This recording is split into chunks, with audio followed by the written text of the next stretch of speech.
Welcome back to YouTube channel. ഞാനിന്നൊരു ഊത്തപ്പഴം ഉണ്ടാക്കണം കേട്ടോ.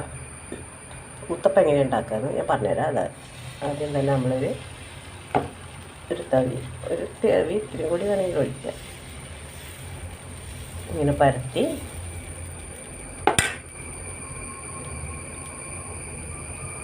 ഇനി നമുക്ക് ഇത്തിരി ഉള്ളി, പച്ചമുളക്,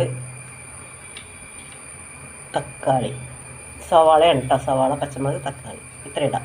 അപ്പം നമ്മുടെ ഊത്തപ്പവും സാമ്പാർ ചട്നി റെഡിയാക്കി കിട്ടാം. അപ്പം ഞാനൊന്ന് ടേസ്റ്റ് നോക്കാം.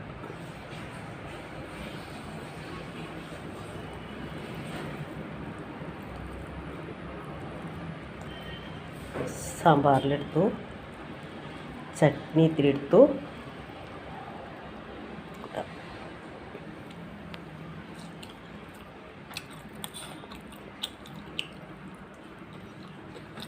Super. Thanks for watching my video.